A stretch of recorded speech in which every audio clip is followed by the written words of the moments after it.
غرباء غرباء غرباء غرباء۔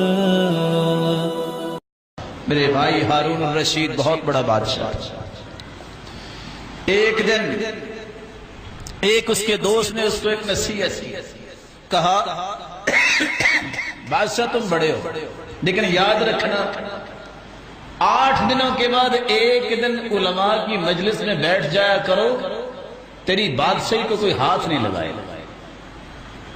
اس کی خیر بات سمجھ میں آئی کہ بات تو بڑی سنی، وہ وقت اور تھا، بادشاہ وقت نکلا،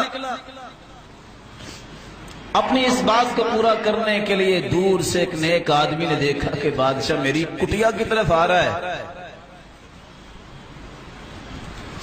اس وقت لائٹ تو ہوتی نہیں تھی، چراغ یہ ہوتے تھے، اس نے وہ بھی گل کر دیا۔ کیوں گل کر دیا؟ نہ بادشاہ سے ملوں گا نہ فتنے میں پڑوں گا۔ آج تو ہوتا ہے نا، میری بس فوٹو ایک آ جائے، میری ایک پکچر آ جائے جو پھر میں فیس بک پہ اور پتہ نہیں کہاں کہاں چڑھا کے شاید اس طرح ہی عزت بن جائے۔ ہارون الرشید نے جب دیکھا اندھیرا ہو گیا ہے، سنا تھا بندہ بڑا نیک ہے، اس نے ڈھونڈتے ڈھونڈتے اس کے ہاتھ پہ ہاتھ جا لگا۔ اس عالم ربانی نے کہا کاش ان ملائم ہاتھوں کو کہیں آگ نہ چھو جائے۔ یہ کلمات سننے تھے کہ ہارون الرشید رونے لگ گیا۔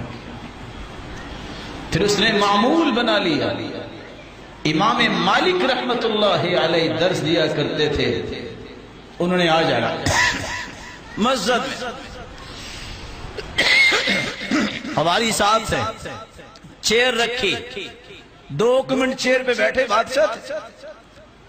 اتفاق سے مسئلہ بیان ہو رہا تھا کہ جو اپنے آپ کو لوگوں سے افضل سمجھتا ہے، لوگوں کو حقیر جانتا ہے، یہ ہے تکبر، اور جس کے دل میں معمولی سا بھی تکبر ہوا وہ جنت نہیں جائے گا۔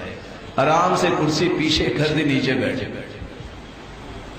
اور امام مالک بہت چھوٹے تھے جب اللہ تعالیٰ نے ان کو سمجھ دی اور پڑھانے بیٹھے۔ اتفاق سے پڑھا رہے تھے، ایک دن تو 2 چڑیا جھگڑتی آ کے ان کے پاس گری۔ امام مالک نے اپنی ٹوپی اتار کے ان کے اوپر رکھ دی تاکہ طلباء بھی ادھر نہ دیکھے، پڑھائی جاری رکھے۔